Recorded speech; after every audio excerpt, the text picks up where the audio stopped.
Jangan lupa subscribe channel TV9 Lombok News dan nyalakan notifikasinya.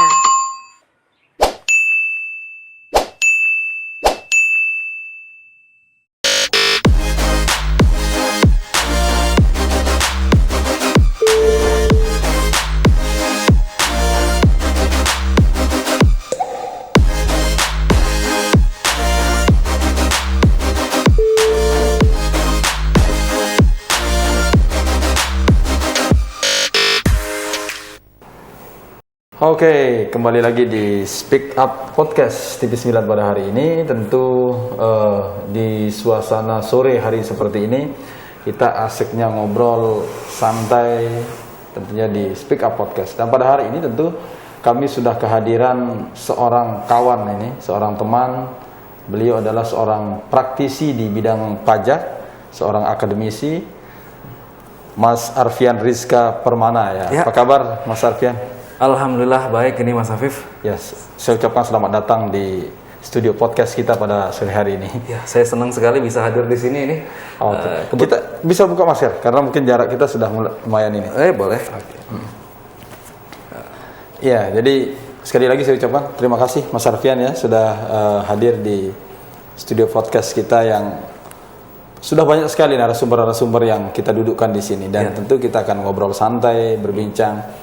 Kalau bersama Mas Arfian ya tentu tidak ada lain yang kita bahas tentang pajak ya. Pajak ya.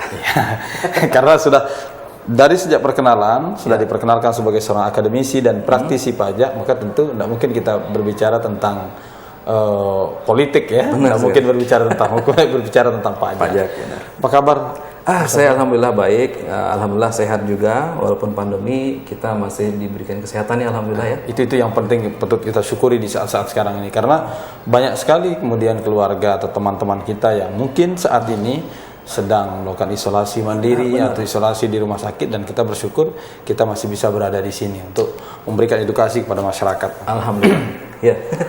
Apa kegiatan sekarang Mas Arfian? Ya biasa kita mengajar ya. Kebetulan saya aktif di Ikatan Akuntan Indonesia, ya cabang Nusa Tenggara Barat. Walaupun pandemi, kami tetap melaksanakan kegiatan belajar mengajar, tapi via online. Daring ya? Daring. Masih sampai sekarang? Masih. Kita via Zoom, masih jalan. Lebih memudahkan atau justru mempersulit kita via online ini? Ada bagian yang mudah, ada bagian yang sulitnya ini. Ya, jadi balance lah. Gitu balance. Mudahnya itu kita nggak perlu pergi secara fisik ke tempat ya kan. Bisa sarungan di rumah. Bisa gitu di rumah ya, pulang dulu ketemu anak istri, makan istirahat santai, langsung buka laptop dari rumah. Via Zoom. Bisa sarungan karena di bawah nggak kelihatan, jadi di atas tinggal atasnya aja yang rapi. Cukup pakai background effect aja warna hijau. Background effect aja. Bisa pilih efek backgroundnya kan. Gambar Alfamart, gambar apa. Nah, teman, enaknya vibrance-nya nggak nyampe. Kalau kita ngobrol secara ini karena kan tetap muka ya. Benar, vibrance mata kita nyambung ya. Akhirnya informasi nyampe-nya lebih utuh. Ya. Nah, sedangkan kalau via online kadang-kadang jaringan rusak, nggak nyampe. Gitu, ya. Dan kadang-kadang fokus kita, konsentrasi kita juga berbeda kalau via online. Benar. Makanya kita beberapa kali juga menggelar meeting via Zoom itu serasa tidak maksimal. Tapi ya mau bagaimana lagi kan, karena kondisi dan keadaan COVID-19 seperti saat ini masih belum melandai, terus meningkat terus ini. Sepakat. Oke, Bang Arfian. Di saat pandemi ini ada banyak hal yang sudah diberikan masukan oleh masyarakat kepada kita, terutama terkait dengan pajak. Karena saya yakin bahkan ini informasi yang kita serap dari masyarakat juga tidak banyak orang yang mengerti betul tentang pajak ini. Nah, oleh sebab itu Mas Arfian kita dudukkan di sini untuk memberikan edukasi kepada kita semua ini. Siap.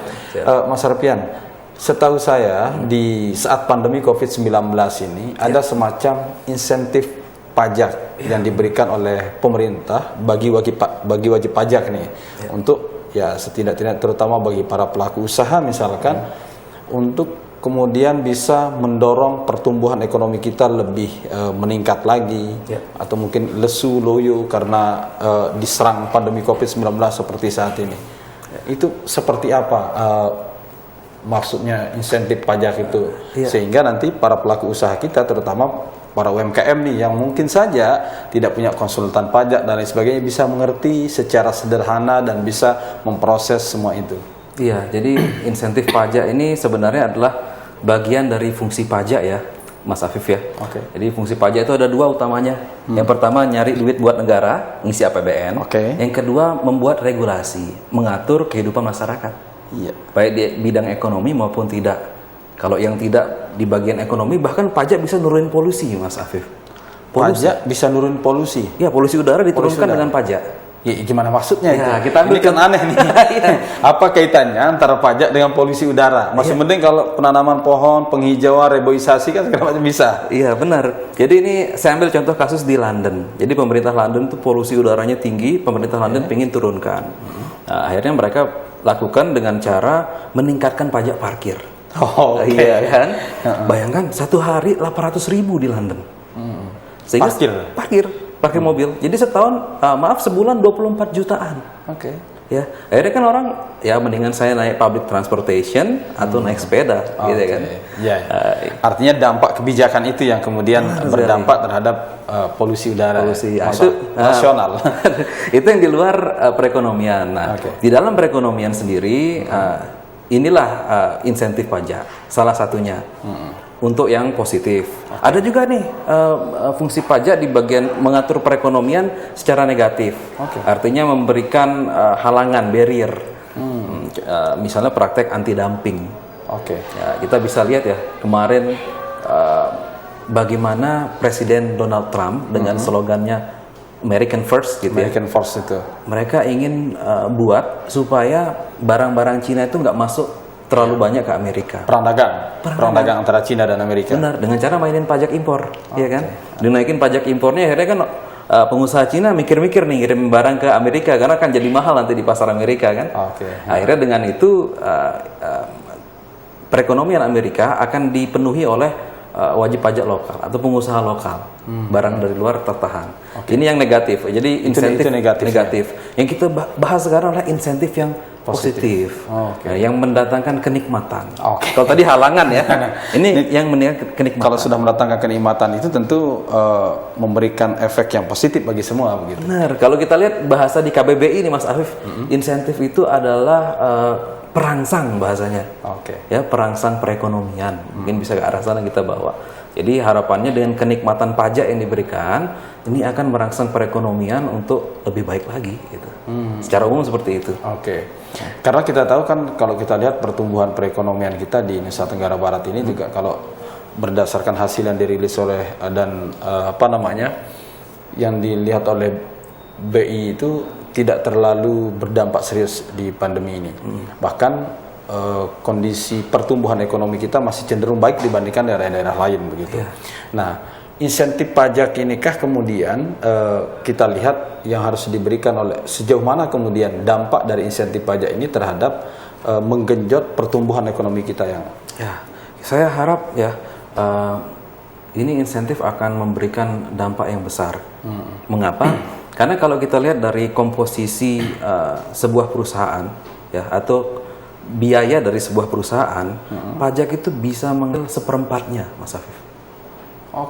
Dari laba, ya, dari laba. Nanti kalau dari porsi biaya mungkin beda ya persentasenya, tapi dia ini seperempat laba. Katakan Mas Afif punya usaha omset 10 miliar ya, biayanya 8 miliar. Kita aminin ya. Ya, amin ya. Katakan contoh. Sekalian berdoa ya. Iya, sekalian kita berdoa di sore hari ini. Nah, 2 miliar laba ya, 10 miliar omset, 8 miliar biaya, 2 miliarnya laba. Nah, labanya ini 25%-nya kena pajak. 25%. Iya. Lari ke pajak. 500 juta, bayangin. Pantesan kaya negara ini. Nah, kaya negara. Nah, bagaimana kalau 500 juta ini ternyata dapat insentif, Mas Afif cukup bayar separuhnya? Ya 12,5% lah begitu kan? Ya, separuhnya saja dari 250 berarti dari 500 berarti 250 juta diskonnya. Nah, itu kalau kita bicara perusahaan yang besar ya, menengah ke atas itu di level di Lombok juga lumayan banyak. Korporasi lah. Benar, tapi kita sekarang fokuskan ke UMKM. Kalau UMKM lebih diperhatikan lagi. Kalau tadi perusahaan yang lebih besar ya, yang omsetnya di atas 4,8 miliar itu 25%. ya separuh dari 25%. Oke. Ya, yang dapat insentif. Kalau UMKM full 100% Mas. 100%. Insentifnya ditanggung oleh negara. Iya, pajak terutangnya tetap terutang tapi dibayarin negara lewat APBN. Wah, gimana? Ya kan? Keren. Mungkin itu yang perlu diketahui oleh para pelaku UMKM kita. Bagaimana sebenarnya cara mereka mengetahui apakah ini dengan mengurus langsung ke DJP atau dengan mereka cukup memberikan data mereka sebagai UMKM sudah bisa diproses bahwa dia bisa dapat insentif 100% itu. Benar. Jadi untuk update terakhir ya di PMK nomor 9 tahun 2021 untuk UMKM sendiri ini dipermudah, Mas Afif. Oke. Ya kalau dulu kita lihat di PMK sebelumnya ketika kita ingin memperoleh insentif pemotongan 50% angsuran yang tadi kita bahas, kita harus submit semacam pemberitahuan ke Direktorat Jenderal Pajak bahwa saya akan memanfaatkan insentif ini. Jadi submit sebuah permohonan atau pemberitahuan bahasanya. Bahasa sederhananya lah. Bahasa sederhananya pemberitahuan. Beritahu ke kantor pajak bahwa saya akan menggunakan insentif. Nah, tapi untuk yang ini tidak perlu. Jadi cukup aktifkan akun DJP online-nya. Sekali aja itu aktivasi. Setelah itu setiap bulan hitung tuh pajak terutangnya. Nah, sekedar informasi, pajak terutang untuk UMKM sekarang hanya 0,5% dari omset, dari uang masuk. Nah, jadi dihitung dulu nih, katakan kita ambil contoh ya, Maret ada uang masuk 100 juta, pajaknya kan setengahnya ya, setengah persennya ya, berarti kurang lebih 500.000. Ini enggak ya? 100 juta, 1% 1 juta, setengah persennya 500.000. Nah, dihitung, ini katakan untuk bulan Maret nih, paling lambat April pertengahan, ya, tanggal 20 ya. Sebelum itu atau paling lambat tanggal 20 itu laporkan saja bahwa saya punya penghasilan 100 juta, pajak terutangnya 500.000. Input tuh di DJP online. Klik enter, langsung dibayarkan. Langsung negara bayarkan. Tapi masuk sama berhutang. Ya. Suatu saat ketika kondisi sudah mulai pulih, itu akan terhitung kembali atau Tidak. Memang sudah dibayarkan oleh negara. Murni terbayarkan oleh negara. Rugi dong negara kita, Mas. Nah, ini pertanyaan yang cukup unik ini sebenarnya. Rugi dong negara kita kalau sementara kan salah satu manfaat pajak itu adalah ya kalau kita di daerah menambah PAD kita, kalau di tingkat pusat menambah APBN kita gitu kan. Nah, kalau kemudian negara mensubsidi semua seperti ini, pendapatan negara dari mana? Bisa rugi nih. Benar. Tapi jawabnya nanti di segmen berikutnya. Oh begitu, siap. Bisa kami akan kembali di Speak Up Podcast setelah usai jeda pariwara berikut ini. Ya.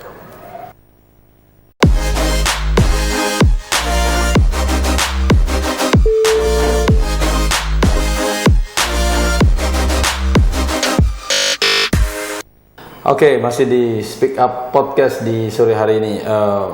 Bang Arfian, tadi kita sempat terpotong nih di segmen awal tadi, karena salah satu fungsi pajak itu seperti yang saya sampaikan tadi bahwa pajak itu adalah menambah PAD kita, baik itu di daerah ataupun di tingkat pusat begitu, bahkan skala kecil di tingkat desa, itu adalah menambah PADES begitu, pendapatan asli desa, pendapatan asli daerah dan pendapatan asli negara.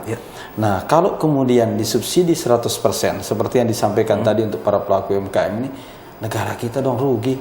Apalagi kontraksi ekonomi kita seperti saat ini, resesi ekonomi global bahkan nasional seperti ini kan, mau dapat duitnya dari mana gitu. Iya, benar. Saya coba menjawab pertanyaannya Mas Afif. Jadi yang pertama sebelum menjawab, kita coba bandingkan dengan ASEAN ya, negara ASEAN yang lain. Di ASEAN. Kita ada di nomor 2 dari jumlah porsi APBN untuk insentif pajak. Kita nomor 2 di ASEAN. Tinggi berarti. Tinggi kita, masih banyak di bawah kita. Jadi termasuk perhatian pemerintah terhadap masyarakat wajib pajak ini adalah tinggi. Kenapa hal ini terjadi? Ya, kita bisa lihat di halamannya DJP pajak.go.id. Di sana dibahas ini. Pertanyaannya sama persis dengan Mas Afif tadi. Saya coba mengutip laman DJP ya. Jadi di sana dibahasakan bahwa ketika kita berprofesi sebagai pemerah susu sapi, kita harus menjaga kesehatan sapinya, ya nggak? Ya, ini dia masuk nih, masuk di kepala saya nih. Jadi percuma kita dapat susu banyak, tapi besoknya sapinya mati. Atau sapinya sakit, ya. Lebih baik kita susunya cukup, jangan terlalu banyak tapi cukup. Tapi sapi ini tetap sehat sampai bertahun-tahun ke depan.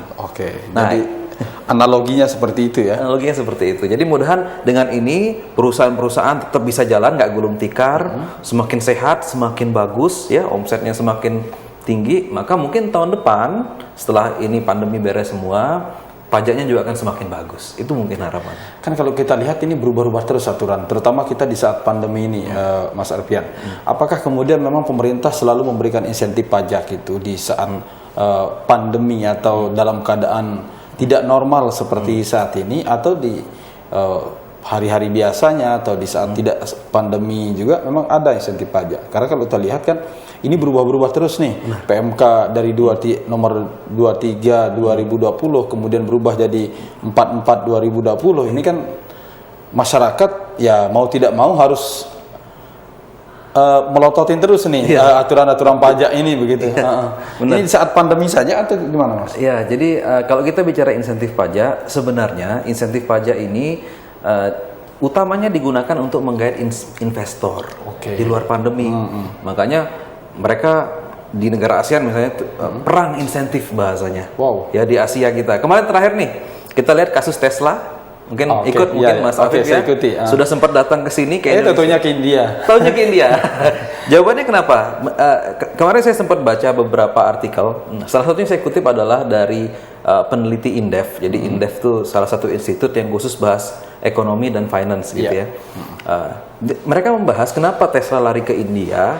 Jawabannya adalah karena India memberikan iklim pajak yang lebih nyaman. Artinya insentifnya lebih tinggi. Insentif lebih tinggi. Perang insentif. Karena kemarin itu kita lihat kan optimis sekali. Kalau kita lihat dari Menko Maritim dan Investasi ya, Luhut Binsar Panjaitan itu mengumumkan kepada kita meskipun di saat pandemi ini Tesla mau berinvestasi di Indonesia. Tapi terakhir kita dengar informasinya lagi ternyata Tesla tidak jadi ke Indonesia tapi di India begitu. Benar sekali. Berarti di antar negara juga terjadi nih perang insentif pajak. Perang insentif. Sebelum COVID ini mulai sudah perang tuh. Terakhir kita kalah juga di Nissan ya. Nissan yang pindah ke Thailand. Ya, akhirnya pabriknya ditutup, pindah ke Thailand kecuali Livina. Karena mereka numpang sama Mitsubishi. Makanya kan mirip sama Expander ya. Itu gara-gara kalah insentif juga kita. Kalah insentif. Artinya kalau di tidak pandemi seperti saat ini, lah, itu mungkin insentif untuk korporasi, untuk investasi yang datang, artinya pengusaha yang besar lah. Tetapi kalau untuk wajib pajak atau masyarakat kita sendiri, memang di saat-saat pandemi khusus seperti saat ini, atau memang ada juga di hari-hari biasanya? Nah, benar. Jadi salah satu insentif yang paling favorit di masyarakat sebelum pandemi itu adalah insentif PPh final. PPh final untuk UMKM, bukan PPh 25. Bukan. Jadi beda lagi. Kenapa ini dikatakan insentif? Karena pertama ini mudah. Bayangkan dulu ya, Mas Afif, UMKM itu tidak hanya repot ngurus usahanya, tapi dia repot ngurus pembukuan. Ya, ngumpulin dokumen-dokumen. Dari pembukuan dihitunglah labanya. Dari laba dihitung pajaknya. Repot sekali, ya. Tapi kalau saat ini cukup dari omset saja, nggak usah bebannya mana, bukti-buktinya mana, dokumennya nggak perlu. Uang masuk aja, lihat rekening uang masuk berapa, tinggal dikali dengan 1% untuk sebelum 2018 atau 0,5% setelah Juni 2018 sampai dengan saat ini. Itu yang PPh final. Iya, cukup mudah. Uang masuk berapa kali 0,5%. Itu berlaku untuk siapa saja? UMKM itu definisi di pajak adalah semua wajib pajak, baik itu badan, ya, CV, PT, koperasi apa, ataupun orang pribadi yang omsetnya di bawah 4,8 miliar. Nah, definisi di pajak seperti itu. Padahal kalau di ekonomi mungkin berbeda lagi itu definisi UMKM-nya. Benar, bisa jadi, ya, bisa jadi. Nah, kalau kita lihat kemudian bentuk-bentuk insentif yang diberikan di saat pandemi ini seperti siapa saja, Mas? Tadi kalau tidak salah sudah ada satu bentuk insentif yang sudah disebutkan, yakni insentif terutang ya, yang dibayarkan oleh negara. Selain itu ada tak bentuk insentif yang lainnya Mas? Karena kita ketahui tentu biar masyarakat tahu nih, pelaku usaha atau UMKM kita tahu bagaimana bentuk-bentuk insentif, lalu kemudian nanti bagaimana cara mereka untuk mengurusnya. Baik, jadi saya sudah ada list di sini ya. Mungkin saya pecah dua insentifnya nih ya. Yang pertama adalah penurunan tarif, yang kedua adalah pajaknya ditanggung pemerintah atau bahasanya pajak ditanggung pemerintah, DTP. Kita pertama dulu nih penurunan tarifnya itu gimana? Kalau penurunan tarif, siapa saja yang bisa dapat nih yang penurunan tarif ini? Apakah kita juga bisa dapat atau hanya untuk pelaku-pelaku usaha saja atau seperti apa? Ya, jadi di PMK 239 ya, tahun 2020 Desember kemarin diteken, itu pertama diperpanjang insentif pajak. Kemarin kan memang hanya sampai akhir tahun ya, 2020. Tapi sekarang diperpanjang lagi sampai pertengahan 2021. Berarti sekitar bulan ada yang Januari, Februari, Maret, April, Mei, Juni, Juli. Ya, ada yang sampai Juni berhenti. Ada yang sampai akhir, sampai Desember. Ya. Nah, itu yang pertama. Nah, ketika kita bicara insentif pengurangan tarif, itu kaitannya sama pertama penghasilan nakes tenaga kesehatan. Ya. Itu kalau dari pemerintah penghasilannya dan dia ditugaskan untuk menangani COVID, tarifnya 0%. Nggak ada sama sekali pajaknya. Pejuang kesehatan. Nakes, ada yang meninggal, kemarin kan banyak kita dengar, dapat itu dari negara santunan, itu juga 0% pajaknya. Nggak ada pajaknya. Nah, di luar itu misalnya ada untuk menangani pandemi, perlu aset ya, katakan ada posko untuk COVID. Ternyata posko ini punyanya Mas Afif nih. Nah, nanti kan negara bayar ke Mas Afif kan uang sewa. Biasanya dipotong 10%.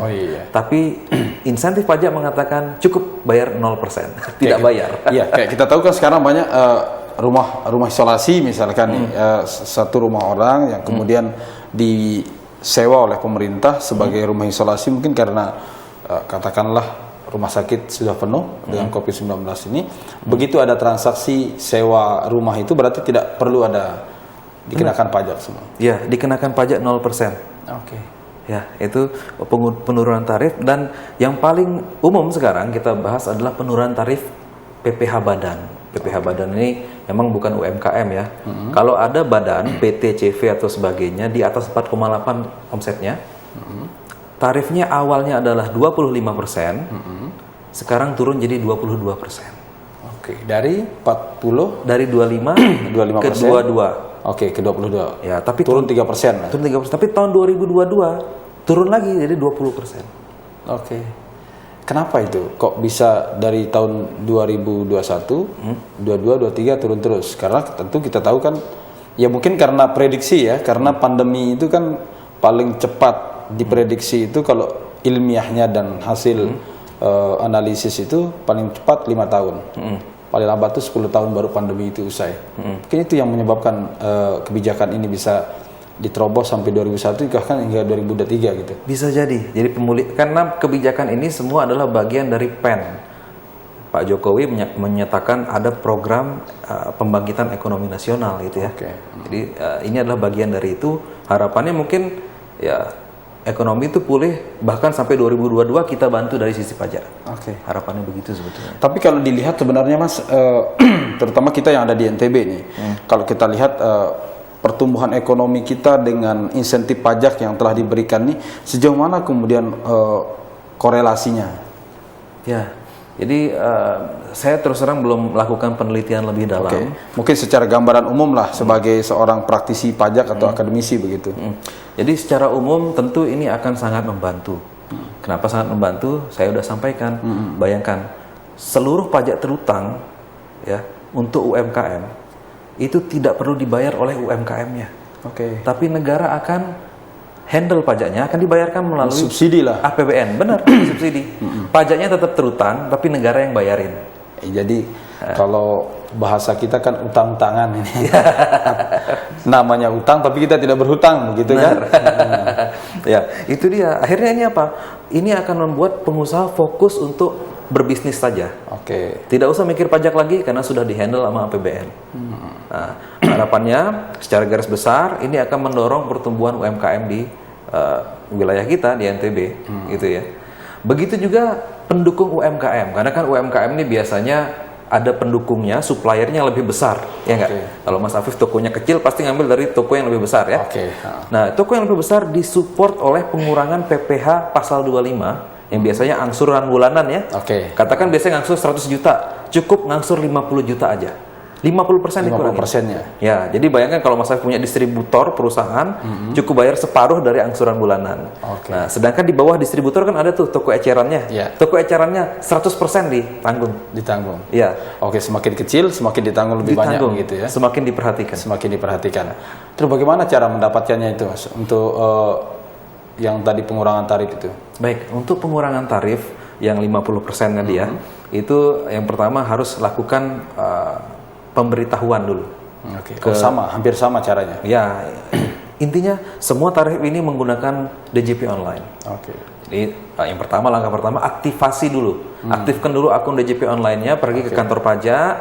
Mungkin detailnya bisa ditanyakan di sana ya, apa yang diminta. Setelah aktif, nanti pelaku usaha cukup dengan DJP online submit ya. Pertama pemberitahuan, kami akan memanfaatkan insentif. Kedua, laporan bahwa insentif yang dimanfaatkan ini berapa. Ini krusial, terutama untuk laporan. Ya. Jadi ketika tidak lapor, nanti insentifnya nggak jadi dibayar negara. Kalau tidak pernah lapor pajaknya. Lapor realisasi pajak DJP online itu. Ya, ini rasional ya, karena negara kan akan bayar kalau sudah ada jumlahnya ya.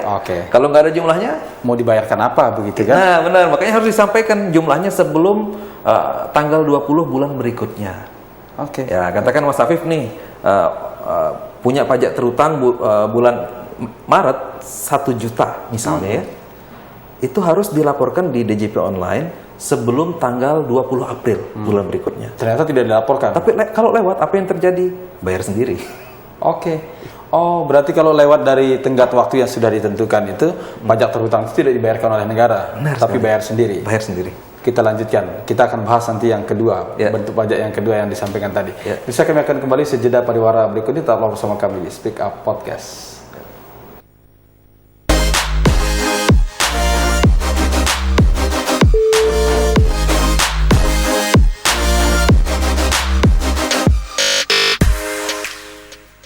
Sore ini kita masih bahas tentang bagaimana kemudian insentif pajak di saat pandemi seperti saat ini, masih bersama Mas Arpian Rizka Permana, seorang praktisi dan akademisi ya, masih muda lah ya, beliau ini, jadi masih enak diajak bicara.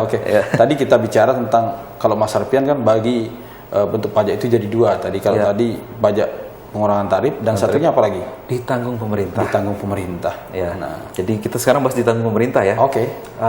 Tadi sempat kita singgung, tapi itu belum detail.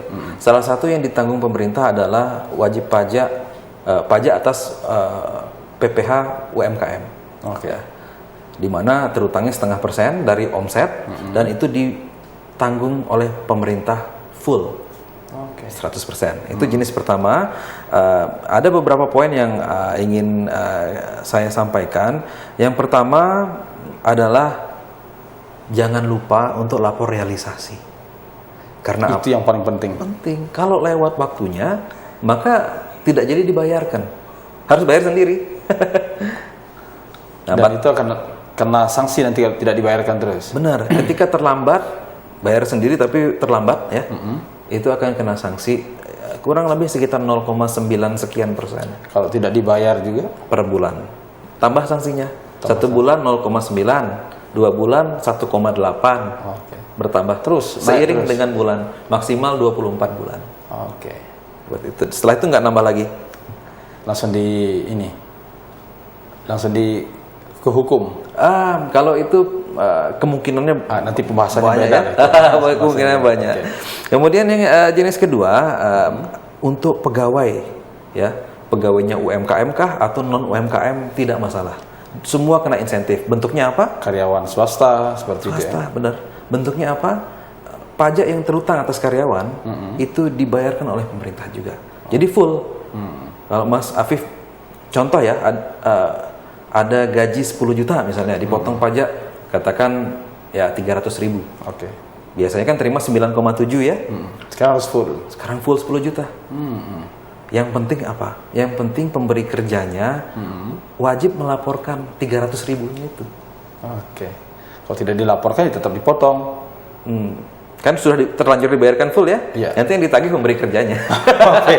Jadi kita mah karyawan mah enak-enak saja begitu ya. Enak-enak saja, kecuali pemberi kerja nanti sudah bayar, dia tagihin karyawannya lagi, suruh kembalikan. Nah, Kembalikan. bisa jadi ya. Tergantung hubungan antara pemberi kerja dan karyawan. Okay. Nah, dan perlu diketahui juga maksimal 16,6 juta per bulan yang ditanggung. Jadi kalau misalnya Mas Afif gajinya 20 juta, ini nggak ditanggung. Oke.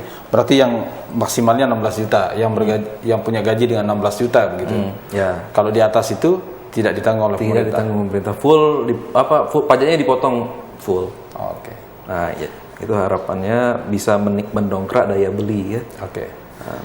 Mas, saya ini sering dengar juga nih, ada selentingan yang mengatakan sebenarnya insentif pajak itu mungkin ini cara pandang dari sisi negatifnya, bahwa insentif pajak itu secara tidak berkeadilan, karena tidak semua wajib pajak itu diberikan insentif. Itu gimana kita mau menjelaskannya itu? Apakah memang kita harus menjelaskan, ya memang karena ini mereka yang membutuhkan begitu? Kan tidak semua wajib pajak yang diberikan insentif.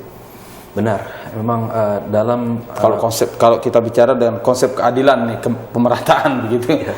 Jadi benar sekali yang disampaikan Mas Afif. Kita kalau buka PMK yang sudah ada sekarang, kayak tadi disebutkan PMK 44 lah, atau PMK terakhir ini yang PMK 9, di sana di lampirannya ada sekitar 700 jenis klasifikasi lapangan usaha yang mendapat insentif. Artinya apa? Di luar 700 di luar 700 itu tidak mendapatkan gitu ya. Insentif. Nah, memang di setiap pengambilan keputusan tentu tidak bisa membahagiakan semua orang. Tentu ada pertimbangan-pertimbangan yang mana mungkin saya sendiri belum berani nih melakukan overlap untuk jawab, tapi yang jelas semua itu pasti ada pertimbangannya. Artinya pemerintah sudah memberikan secara proporsional lah begitu ya. Ya. Mana sektor-sektor yang memungkinkan paling membutuhkan itu, dan mungkin kalau yang ya sedikit tidak membutuhkan ya dipending dulu gitu ya. Ya benar. Karena saya pernah ditanya tuh di mana asas keadilan nih kalau pemerintah memberikan insentif pajak ini, sementara tidak semua wajib pajak diberikan insentif. Dia bilang, nah saya kan karena saya tidak begitu paham juga tentang secara dalam tentang pajak itu, akhirnya saya titip pertanyaan itu di podcast kali ini. Ada contoh nih untuk menjawab juga. Ada contoh. Karena tidak diberikan insentif pajak bukan berarti tidak diperhatikan. Artinya contoh nih, kemarin ada, kalau kita lihat di list 700 itu tidak ada bank. Bank tidak dapat insentif perpajakan, tapi diperhatikan sama negara. Insentifnya lewat OJK. Insentif lewat OJK. Akhirnya mereka ada semacam kelonggaran dari OJK, di mana kelonggaran itu bisa mempermudah bank. Dalam sisi perbankan, pelaporannya ya. Nah, sehingga kita bisa bilang, oke, pajak tidak dapat, tapi dari peraturan BI, OJK mereka dapat insentif. Ya, bisa jadi tidak mau double negara ya, dari sisi kanan sudah, kirinya mungkin tidak. Artinya biar proporsional nih, kalau perbankan yang lebih otoritasnya mereka kepada OJK dan kemudian otoritas BI begitu bisa diakomodir lewat sana. Jadi pajak ini bisa diakomodir lewat yang lain-lainnya gitu ya. Mas, kalau kita lihat seperti dibilang tadi, bagaimana kita melihat bentuk insentif pajak dalam bidang administrasi pajak ini? Kan banyak orang yang tidak tahu nih. Ya, jadi administrasi pajak itu adalah salah satu insentif pajak. Kenapa kita bisa bilang begitu? Karena kan insentif itu artinya kenikmatan. Kenikmatan tidak hanya dari kayak tadi pajaknya jadi nol atau pajaknya dibayar negara, tapi bisa jadi pelayanan jadi lebih nyaman, dimudahkan ya. Misalnya begini, ada namanya pengembalian pendahuluan. Kadang-kadang seseorang bisa bayar pajak lebih loh dari yang terutang, Mas Afif. Lebihnya ini bisa diminta balik. Artinya kalau mereka bisa bayar lebih, meskipun itu sudah ditransfer begitu ya, bisa dikembalikan. Bisa dikembalikan. Contoh begini, Mas Afif setiap bulan dipotong oleh pemberi kerjanya 500.000. Berarti 12 bulan kan 6 juta ya. Tapi setelah dihitung di SPT ternyata pajak terutangnya bukan 6 juta. Ternyata cuma 3 juta. 3 juta. 3 juta yang bisa diminta balik. Bisa prosesnya lama nggak itu, Bang? Nah, biasanya ini perlu pemeriksaan. Dicek dulu bener nggak nih lebih. Kadang-kadang salah hitung bisa jadi kan. Nah, pemeriksaan ini sendiri variasi. Biasanya agak lama. Nah, bisa sampai setahun. Karena harus akurat ya. Harus akurat karena kan yang dipakai adalah uang APBN. Untuk transfer ke rekening Mas Afif tadi. Harus dicek validitasnya. Tapi terkait COVID ini sendiri, ada beberapa wajib pajak yang diberikan kemudahan untuk hanya menjalani pemeriksaan sebulan. Artinya dari yang pada biasanya harus setahun, sekarang di saat pandemi seperti saat ini minimal maksimal sebulan. Maksimal sebulan. Kenapa mata rantai itu begitu cepat bisa diputus, Bang? Jadi pada dasarnya ini sudah ada sejak sebelum pandemi, yang 1 bulan ini. Dimana kita berkaca juga ke negara-negara lain, mereka juga bisa kok belum sebulan udah cair. Bisa. Nah, tetapi di kala pandemi ini yang berbeda adalah cara pengurusannya. Kalau dulu Mas Afif mau harus bertemu langsung, harus ngajukan dulu. Saya ngajukan dulu sebagai PKP, katakan PKP resiko rendah. Bahasanya Mas Afif boleh dibilang bahasa gampangnya ngajukan dulu bahwa saya ini adalah wajib pajak yang baik. Nanti kantor pajak ngeluarin surat keputusan. Benar, Anda ini adalah orang baik begitu. Kalau bahasa teknisnya PKP risiko rendah. Artinya kalau kita dapat sertifikat jadi orang baik lah. Nah, gitu, ketika dari pajak sudah ada dianggap ini terverifikasi sebagai wajib pajak yang taat, yang patuh, ya risikonya kecil, risiko rendah. Maka setiap dia minta kelebihan tadi, pemeriksaannya minim, akan lebih cepat. Sudah dipercaya soalnya. Nah, sekarang permohonan yang tadi itu di bypass. Nggak usah pakai permohonan, ajukan saja. Karena dari track recordnya dilihat bahwa dia adalah seorang wajib pajak yang betul-betul taat pajak begitu. Iya, itu dia. Ajukan saja. Namun demikian tetap harus menjunjung asas kejujuran. Karena tetap di sana ada pemeriksaan. Jadi bukan ngajuin langsung cair nggak juga. Begitu, tetap dicek juga gitu. Cuman dipermudah prosesnya aja. Mungkin proses penelitian dan lain sebagainya itu agak lebih cepat karena orang ini memang diketahui sudah punya sertifikat begitu ya. Ya, dan harapannya juga ya, kalau uangnya cepat turun, mereka daya beli dia bisa naik. Atau dia pakai untuk mengembangkan usaha bisa, ya kan? Jadi ekonomi juga bisa naik. Gitu. Jadi korelasinya itu ya, pertumbuhan ekonomi akan semakin meningkat juga ketika memang sektor pajak ini menggenjot seperti yang diumpamakan tadi. Saya baru rasionalisasinya dengan sapi itu jadi masuk sekali tuh. Itu suatu saat kalau saya ditanya pasti saya akan bercerita seperti itu. Sapi. Bisa saja dengan binatang yang lain tetapi bisa jadi sama. Alur ceritanya pasti sama. Mas, lalu bagaimana kemudian kita pesan nih buat masyarakat yang wajib pajak terkait dengan insentif perpajakan ini sehingga mungkin lebih khusus lah yang bisa disampaikan oleh Mas Arpian sendiri di segmen terakhir kita ini. Baik, insentif pajak dari pemerintah itu sudah mengambil porsi tertentu dari APBN yang jumlahnya besar. Sehingga diharapkan masyarakat memanfaatkannya dengan semaksimal mungkin ya. Secara umum di luar yang kita bahas tadi ada juga insentif PPNBM mobil ya, turun sampai dengan 0%, sehingga mobil tuh harganya sekarang lebih murah dari tahun-tahun sebelumnya. Kalau yang harganya 200 juta ya bisa jadi 150. Bisa tergantung PPNBM yang terkandung di 200 juta tadi. Ya. Nah, itu bisa dimanfaatkan juga dalam ranah pembelian rumah. Ya, kalau kita beli rumah kita bayar PPN 10% dari harga rumah. Itu sekarang bisa jadi 0%. Atau bahasa resminya sih ditanggung pemerintah. Tetap 10% tapi dibayarkan oleh pemerintah. Ya, dibayarkan pemerintah. Jadi itu kelonggaran-kelonggaran, kemudahan-kemudahan yang bisa diakses oleh wajib pajak kita ya. Ya, jadi harapannya dari dua jenis yang saya sampaikan barusan juga dari beberapa jenis yang sudah kita bahas sebelumnya itu semua dimanfaatkan sehingga anggaran APBN juga penyerapannya kan bagus ya. Dan nanti ujung-ujungnya pertumbuhan ekonomi di NTB khususnya atau umumnya di Indonesia ini bisa naik lagi. Mas, tapi aku ingin nanya nih yang terakhir. Kenapa kemudian saya melihat di masyarakat kita itu tidak banyak orang yang memahami tentang regulasi perpajakan ini dibandingkan dengan regulasi-regulasi lain? Apakah mungkin karena rumit perhitungannya atau karena seperti yang disampaikan oleh Mas Arpian tadi, ini aturannya berubah-berubah terus nih, jangankan hitungan tahun, hitungan bulan pun seringkali berubah, jadi kita harus tetap update, sementara kita kan tidak begitu terlalu mengupdate informasi tentang pajak itu secara detail begitu. Iya. Itu kenapa penyebabnya itu? Jadi yang pertama memang pajak ini adalah sesuatu yang tidak mudah. Oke. Bahkan Albert Einstein sempat bilang sesuatu yang paling sulit dipahami di dunia adalah pajak penghasilan. Kita bisa search di internet. Beliau sempat bilang begitu. Seorang filsuf ya. Seorang filsuf, karena mungkin gitu ya, di dalamnya ini banyak kepentingan orang demi orang, sehingga bisa berubah dari waktu ke waktu secara lebih cepat. Oke. Tergantung kebutuhan. Tergantung kebutuhan. Situasi dan kondisinya. Iya, tergantung kebutuhan. Kepentingan ini dalam arti positif ya. Bisa jadi tahun ini pemerintah memperhatikan sektor tertentu supaya tumbuh dan dimaksudkan untuk maksud tertentu seperti itu ya. Sehingga keluarlah aturan baru lagi. Aturan baru mengganti yang lama. Ini kalau kita perhatiin histori peraturan sampai ada Perpu yang dikeluarkan ya. Sampai Perpu nomor 1 ya. tahun 2020. Kenapa dikeluarkan itu? Karena di Undang-Undang PPh nggak boleh turun sampai 20%. Harus pakai Perpu. Artinya kalau Perpu itu kan syarat Perpu itu adalah genting dan memaksa. Iya benar. Benar sekali. Biasa.